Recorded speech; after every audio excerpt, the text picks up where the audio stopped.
Hello students, covalent bonding को पढ़ लेते हैं। ठीक है, हमारे पास कोवलेंट बॉन्डिंग स्टार्ट होती है यहाँ से। Covalent bonding first of all ये स्ट्रॉन्गेस्ट बॉन्ड होता है। ठीक है, स्ट्रॉन्गेस्ट बॉन्ड होगा और इसकी बॉन्ड एनर्जी होती है 80 किलो कैलोरी। और अगर जूल में हमसे क्वेश्चन किया जाए तो जूल में हम क्या करेंगे, 80 को मल्टीप्लाई कर देंगे 5 से।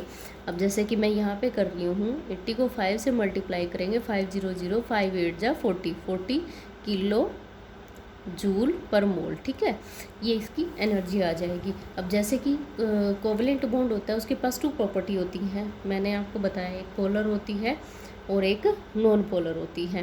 Polar covalent bond arises with 2 atoms share 2 electrons unequally. यहाँ पे क्या होता है, इलेक्ट्रॉन्स 2 इलेक्ट्रॉन्स को शेयर करेगा अनइक्वली। ठीक है, यहाँ पे क्या होता है कि एक non polar covalent bond is when electron कब बनता है, जब electrons are shared equally between 2 atoms. अब मैंने यहाँ पे एग्जांपल लिया हुआ है, जैसे कि पोलर का ले लिया। ठीक है, ये देखिए मैंने यहाँ पे पोलर का एग्जांपल ले लिया। अनपेयर्ड वैलेंस इलेक्ट्रॉन्स होंगे और यहाँ पे unequal sharing of valence of electrons होंगे। अब जैसे कि यहाँ पे ये देखिए, ध्यान से देखिए, यहाँ पे कितने 1 इलेक्ट्रॉन शेयर हो रहे हैं। ठीक है, दोनों के, तो इनके बीच में क्या है, एक डिस्टेंस मेंटेन कर रहा है। ठीक है, एक पोलर रीजन है, लेकिन यहाँ पे क्या कर रहे हैं, यहाँ पे डिस्टेंस नहीं है। ठीक है, यहाँ पे नॉन पोलर ले लिया मैंने। सेकंड वाला जो प्रॉपर्टी होती है नॉन पोलर में, एक अनपेयर्ड हो गया, एक इक्वल शेयरिंग ऑफ इलेक्ट्रॉन हो गया। ठीक है, देखिए। ठीक है, 2 आइडेंटिकल एटम्स हमने यहाँ पे ले लिए, यहाँ पे नॉन आइडेंटिकल्स लिए थे। ये देखिए यहाँ पे क्या है, यहाँ पे डिस्टेंस कम होगा और यहाँ पे डिस्टेंस थोड़ा ज़्यादा होता है। ठीक है, आगे हमारा आता है कंसेप्ट ऑफ हाइब्रिडाइजेशन। ये क्या कहता है, general principle of hybridisation, the greater the s character the stronger the bond. ठीक है, अब यहाँ पे जैसे कि sp3 हाइब्रिडाइजेशन हो गया। ठीक है, sp3 hybridisation, sp2 hybridisation, sp hybridisation या sp1 भी बोल सकते हैं। इसकी बॉन्ड एनर्जी रहेगी 105 किलो कैलोरी पर मोल। अब यहाँ पे क्या होगा कि 1 कार्बन क्या के पास कितना होता है, 4 वैलेंसी, 4 सिंगल बॉन्ड होते हैं। और इसकी स्ट्रक्चर कैसी बनती है, टेट्राहेड्रल बनती है, पिरामिड बनती है। ठीक है, और इसकी जो बॉन्ड ब्रेकिंग एनर्जी मैंने आपको बता दी 105 किलो कैलोरी होती है। अब नेक्स्ट इसमें होता है कि जो बॉन्ड एनर्जी जो होती है वो डायरेक्टली प्रोपोर्शनल होती है स्टेबिलिटी के। ठीक है, कि जितनी ज़्यादा बॉन्ड एनर्जी होगी उतना ही बॉन्ड ज़्यादा स्टेबल होगा। ठीक है, sp2 में हम क्या करते हैं, sp2 हाइब्रिडाइजेशन होगी हमारी। देखो ये मैंने एक एग्जांपल ले लिया यहाँ पे। ठीक है, CH2 का, इसकी बॉन्ड एनर्जी हमारी रहती है 110.7 110.7 किलो कैलोरी पर मोल। स्ट्रक्चर इसकी प्लेनर रहती है। ठीक है, नेक्स्ट है sp। ठीक है, sp1 भी बोल सकते हैं, sp हाइब्रिडाइजेशन भी है। cs थे और ch का हमने बॉन्ड बना दिया, जैसे कि यहाँ पे क्या है, सिंगल ही बॉन्ड होता है। ठीक है, अब यहाँ पे बॉन्ड एनर्जी कितनी रहती है, 126। ये देखिए इसकी बॉन्ड एनर्जी हमारी कितनी रहती है, 126 किलो कैलोरी पर मोल। ठीक है, अब यहाँ पे क्या होता है कि एक टर्म आती है इलेक्ट्रोनेगेटिव वैल्यू, जिसको हम बोलते हैं, ये अपडेटेड है। ठीक है, अपडेटेड वैल्यू है, ये देख लीजिए। और बायोलॉजिकल सिस्टम में हमारे यही जो एलिमेंट्स होते हैं यूज़ होते हैं। ठीक है, जो केमिकल सिस्टम से अगर हम आते हैं। ठीक है, अब जैसे कि ये वैल्यू तो आपको लर्न करनी पड़ेंगी। जो पिछली वैल्यूज़ हैं वो तो उनमें जो हमारी न्यूमेरिकल वैल्यू है वो सही नहीं होती हैं जब भी हम सोल्व करते हैं। जैसे कि फ्लोरीन की 3.98, हाइड्रोजन की 2.2, कार्बन की 2.5, ऑक्सीजन की 3.5, नाइट्रोजन की 3.0, सोडियम की 1, क्लोराइड की 3.2। अब इलेक्ट्रोनेगेटिव डिफरेंस कैसे निकालते हैं हम, ये तो इलेक्ट्रोनेगेटिव वैल्यू हो गई। ठीक है, डेल्टा ई, सॉरी ये तो ई हो गया हमारा। ठीक है, अब हम डेल्टा ई मतलब एक तरह से चेंज और डिफरेंस ऑफ इलेक्ट्रोनेगेटिव वैल्यू। अब जैसे कि हमने कार्बन का और हाइड्रोजन का तो चलो यहाँ पे निकाला हुआ है। ठीक है, ये देख लीजिए कार्बन का और हाइड्रोजन का कितना है, कार्बन का 2.5। ठीक है, और हाइड्रोजन का कितना है 2.2। 2.5 माइनस 2.2 कितना आ गया, 0.3 आ गया। ठीक है, तो ये डेल्टा ये कितना हो गया हमारा, 0.3। अब नेक्स्ट इसमें क्या आता है कि कैंसलेशन का कंसेप्ट क्या होता है कि जब हमारे, जैसे मैंने आपको एग्जांपल देती हूँ, जैसे कार्बन है CO2, ठीक है।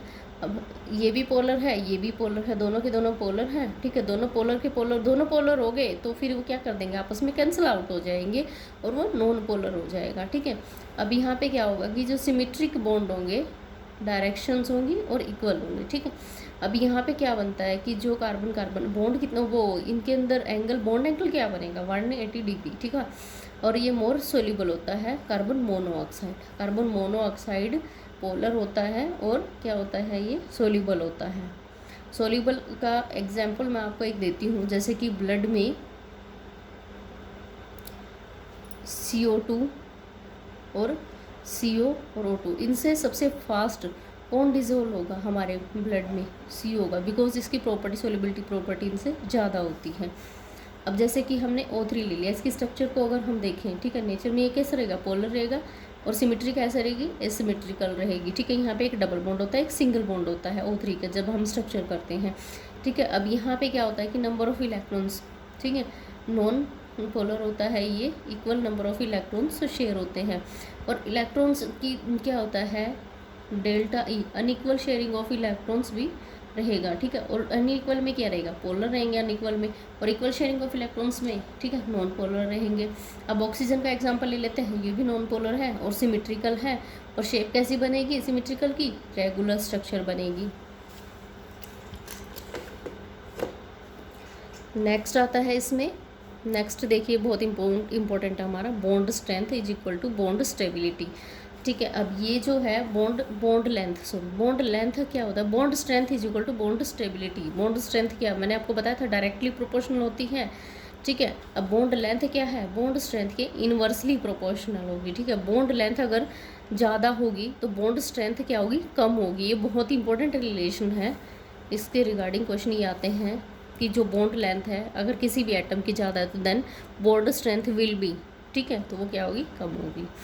कोवलेंट बॉन्ड यहाँ पे हम देख लेते हैं। ठीक है, अब जैसे कि कोई बॉन्ड है, ठीक है, इसमें एलिमेंट्स हैं हमारे, ये इनमें बॉन्ड टाइप का क्या है, मोलिकुलर टाइप क्या है, और मोलिकुलर शेप क्या रहेगी। ठीक है, जैसे हमने वाटर का ले लिया, वाटर के मोलिक्यूल्स क्या होते हैं, OH, इसके पास पार्शियल नेगेटिव चार्ज होता है, इसके पास पार्शियल पॉजिटिव चार्ज होता है।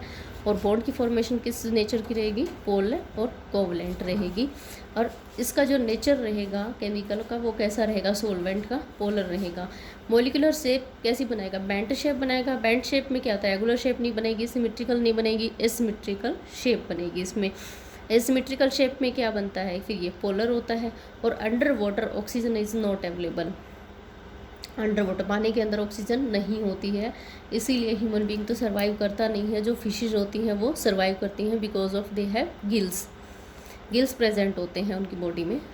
नेक्स्ट है मीथेन।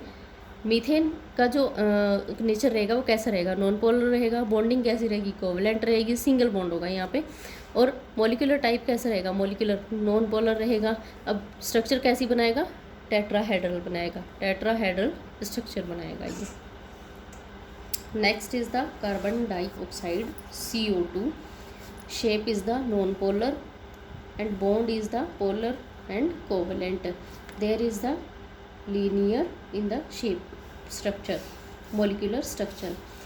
Polar and non-polar. अब यहाँ पे जो polar एंड नॉन पोलर कैसे डिसाइड होता है, जैसे कि मैंने आपको किसका एग्जांपल बताया था, OH2 का बताया था, लेकिन यहाँ पे किसका है, CO2 का। CO2 में क्या होता है कि जो ऑक्सीजन है, ऑक्सीजन का कितना है हमारा, ये देखिए 3.5 होता है इलेक्ट्रोनेगेटिव वैल्यू, जैसे कि मैंने यहाँ पिछले इसमें बताई थी।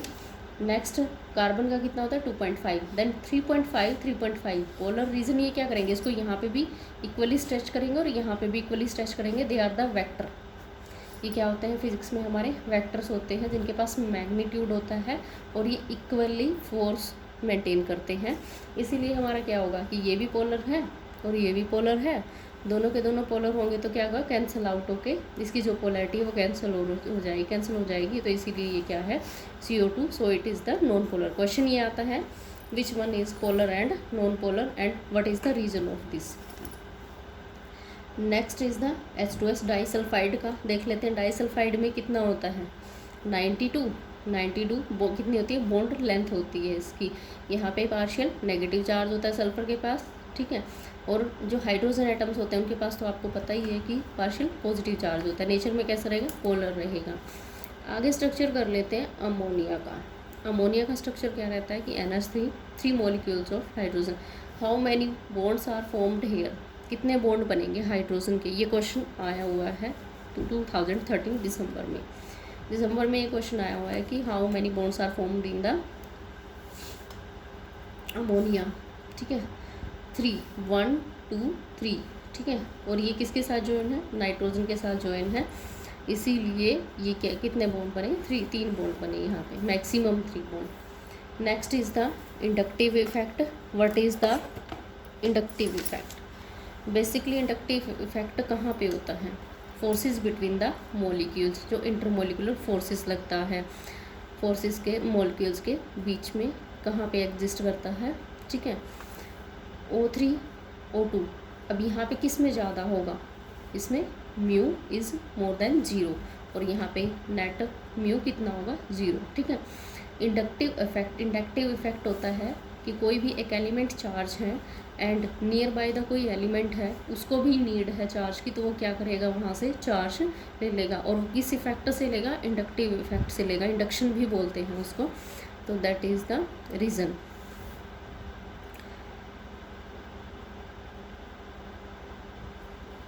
ये देखिए ये मैंने यहाँ पे सोल्व कर दिया है O3, ठीक है। ओजोन का हमारा स्ट्रक्चर होता है। ओजोन का स्ट्रक्चर में हमारे पास क्या रहता है एक डबल बॉन्ड रहेगा एक सिंगल बॉन्ड रहेगा। अब सिंगल बॉन्ड जो रहेगा वो वीक रहेगा और डबल बॉन्ड क्या रहेगा स्ट्रॉन्ग बॉन्ड रहेगा। इसमें स्ट्रक्चर कैसा रहता है हमारा ओजोन का एसिमेट्रिकल रहता है, नेचर पोलर रहता है। और O2 का हमारा सिमेट्रिकल होगा और स्ट्रक्चर कैसा रहेगा लीनियर रहेगा। Inside water is not available, जैसे कि मैंने आपको लास्ट स्टेटमेंट्स में बताया था।